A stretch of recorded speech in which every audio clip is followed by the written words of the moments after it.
महर्षि वाल्मीकि को आदि कवि माना जाता है। उन्होंने भगवान राम की जीवनी लिखी, जिसे धार्मिक ग्रंथ रामायण कहा जाता है। रामायण में 24,000 श्लोक और 7 कांड हैं। धार्मिक मान्यताओं के मुताबिक महर्षि वाल्मीकि का असली नाम रत्नाकर था और वो एक गहरे जंगल में रहा करते थे। उस गहरे वन में से गुजरने वाले लोगों को लूटकर अपना और अपने परिवार का गुजारा किया करते थे। एक बार उनकी मुलाकात नारद मुनि से हुई, जो कि उस वक्त धरती पर भ्रमण करने के लिए आए हुए थे। अब क्या हुआ कि रत्नाकर ने नारद मुनि को ही पकड़ लिया लूटने के इरादे से। तब नारद मुनि ने उनसे पूछा कि क्या कर रहे हो और क्यों कर रहे हो तुम।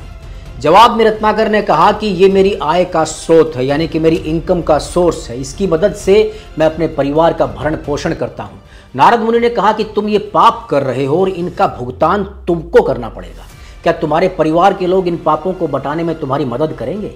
जवाब में रत्नाकर ने कहा कि क्यों नहीं करेंगे, वो मेरा परिवार है और मेरे साथ हमेशा खड़ा रहेगा। तब नारद जी ने कहा कि घर जाकर अपने परिवार के लोगों से उनके विचार जानने की कोशिश करो। उनसे पूछो कि क्या वो तुम्हारे इन पापों को बटा लेंगे।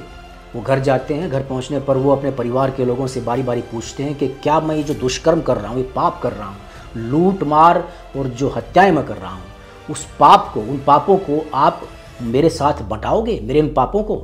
तो परिवार के सभी सदस्यों ने उसका साथ देने से मना कर दिया कि हम तुम्हारे पाप नहीं बटा सकते। जिसके बाद रत्नाकर की आंखें खुल गई और अपने बुरे कामों के प्रति उनको बहुत आत्मग्लानि महसूस हुई और उन्होंने सच्चे रास्ते पर चलते हुए सत्कर्म करने का मन बना लिया। और वो वापस देवर्षि नारद के पास जंगल में पहुंचे तो उन्होंने रत्नाकर को समझाया कि लूटपाट का ये जीवन छोड़कर ईश्वर की भक्ति करो।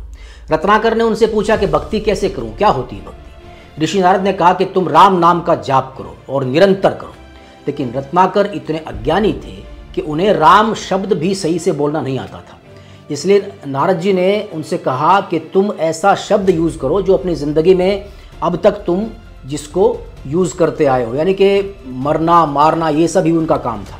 तो उन्होंने कहा कि मरा मरा मरा मरा ये बोलो। तुम मरा मरा तो बोल सकते हो? उनका हाँ बोल सकता हूँ।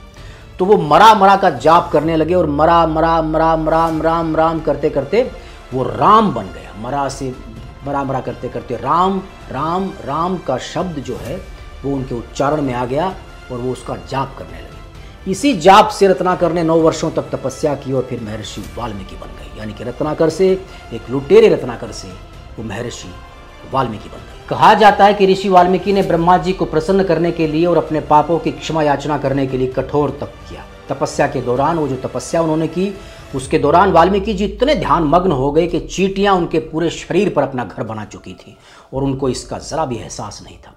और इसी वजह से उनका नाम वाल्मीकि पड़ा, ऐसा कहा जाता है, जिसका मतलब होता है कि चींटी के घर से जन्मा हुआ इंसान। इस घटना से हमें उनके धीरज और तप की गहराई का अंदाजा होता है। इनके द्वारा लिखी गई रामायण को वाल्मीकि रामायण के नाम से जाना जाता है। अभी तक कई रचनाकारों ने अलग अलग रामायण की रचनाएं की हैं, पर सबसे उत्तम और सटीक रामायण महर्षि वाल्मीकि जी की ही मानी गई है। ये संस्कृत भाषा का सबसे पहला महाकाव्य है।